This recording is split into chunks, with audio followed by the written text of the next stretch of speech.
Hi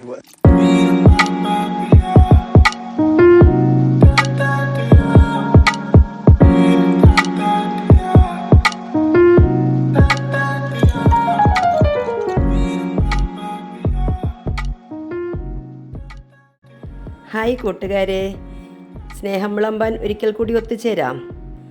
ഇന്ന് ഈസിയായി തയ്യാറാക്കാൻ പറ്റുന്ന ഒരു കായ്പോളയാണ് ഉണ്ടാക്കുന്നത്. ആദ്യമായി നമുക്കൊരു മിക്സി എടുത്ത് അതിലേക്ക് 2 മുട്ട പൊട്ടിച്ചൊഴിക്കണം. ഞാനിപ്പോൾ 2 മുട്ട പൊട്ടിച്ചൊഴിച്ചപ്പോൾ 1 മുട്ട പൊട്ടിച്ചപ്പോൾ സാധാരണ പോലെ കിട്ടുകയും രണ്ടാമത് നിങ്ങൾ ഈ കാണുന്ന ഈ മുട്ട പൊട്ടിച്ചൊഴിച്ചപ്പോൾ ട്വിൻസിനെ പോലെ കാണുകയും ചെയ്തു. വളരെ റെയറായിട്ട് മാത്രമാണ് നമ്മൾ കണ്ടിട്ടുള്ളത്. അതിശയം തോന്നിയതുകൊണ്ട് മാത്രം നിങ്ങളോട് ഷെയർ ചെയ്യുകയാണ് കേട്ടോ. ഇനി ഇതിലേക്ക് ആഡ് ചെയ്യേണ്ടത് 1/2 ഗ്ലാസ് പാല്, 2 ഏലക്കായ, അതല്ല എങ്കിൽ 2 ഡ്രോപ്പ് വാനില എസൻസ്, 1 പിഞ്ച് ഉപ്പ്, 2 ടീസ്പൂൺ പഞ്ചസാര എന്നിവ ചേർത്ത് മിക്സിയുടെ ജാർ അടച്ച് നന്നായി ബ്ലെൻഡ് ചെയ്തെടുക്കുക. ബ്ലെൻഡ് ചെയ്ത മിക്സ് ഒരു ബൗളിലേക്ക് ഒഴിച്ച് മാറ്റി വയ്ക്കുക. അതിനുശേഷം സ്റ്റൗ ഓൺ ചെയ്ത് ഒരു പാൻ വെച്ച് ചൂടാവുമ്പോൾ 1 ടീസ്പൂൺ നെയ്യ് പാനിലേക്ക് ഒഴിച്ച് നെയ്യ് ഉരുകി വരുമ്പോൾ ഗാർണിഷ് ചെയ്യാനായി നമ്മൾ മാറ്റി വെച്ചിട്ടുള്ള കാഷ്യൂനട്ടും റേസിൻസും ഇട്ട് റോസ്റ്റ് ചെയ്യാം. ഓരോരുത്തരും ഇഷ്ടാനുസരണം കാഷ്യൂനട്ടും റേസിൻസും എടുക്കാവുന്നതാണ്. അത് റോസ്റ്റ് ചെയ്ത് ഒരു ലൈറ്റ് ബ്രൗൺ ഷെയ്ഡിൽ വരുമ്പോൾ നമ്മൾക്കൊരു പാത്രത്തിലേക്ക് പകർത്തി വയ്ക്കുക.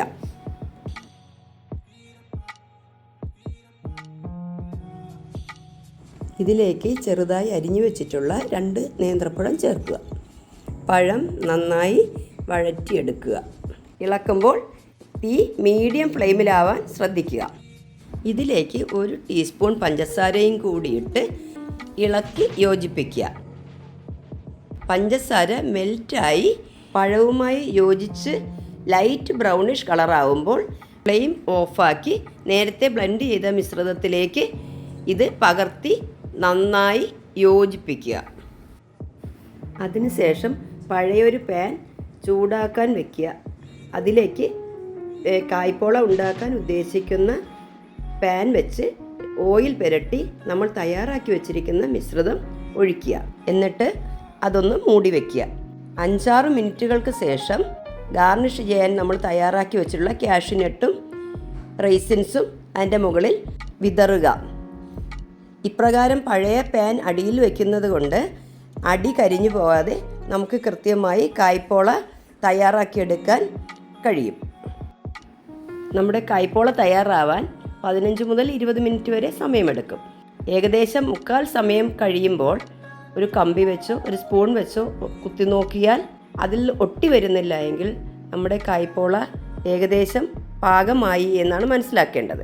ഈ സമയം വേറൊരു പാൻ എടുത്ത് അല്പം ഓയിൽ ബ്രഷ് ചെയ്ത് കായ്പോള ഫ്ലിപ്പ് ചെയ്ത് ഈ പാനിലേക്ക് ഇടുക. ഫ്ലിപ്പ് ചെയ്ത് മറ്റേ പാനിലേക്ക് ഇടുമ്പോൾ പൊട്ടാതെ ശ്രദ്ധിക്കണം. ഏകദേശം 5 മിനിറ്റ് നേരം ഇതുപോലെ വെന്തതിന് ശേഷം ഒരു പ്ലേറ്റിലേക്ക് മാറ്റി വയ്ക്കുക. ഇതാ നമ്മുടെ സ്വാദിഷ്ടമായ കായ്പോള ഇവിടെ റെഡി ആയിട്ടുണ്ട്. നമ്മൾ നല്ല ചൂട് ചായയോടൊപ്പം കഴിക്കാവുന്നതാണ്. എല്ലാവരും ഒരു പ്രാവശ്യമെങ്കിലും ട്രൈ ചെയ്തിട്ട് കമൻസ് അറിയിക്കണേ. ഇന്നത്തെ വിഭവം നിങ്ങൾക്ക് എല്ലാവർക്കും ഇഷ്ടപ്പെട്ടെന്ന് കരുതുന്നു. ഇഷ്ടപ്പെട്ടെങ്കിൽ ലൈക്ക് ചെയ്യാനും ഷെയർ ചെയ്യാനും മറക്കരുതേ. അടുത്ത പുതിയൊരു വീഡിയോയുമായി ഒരുമിച്ച് കൂടാം. Good bye.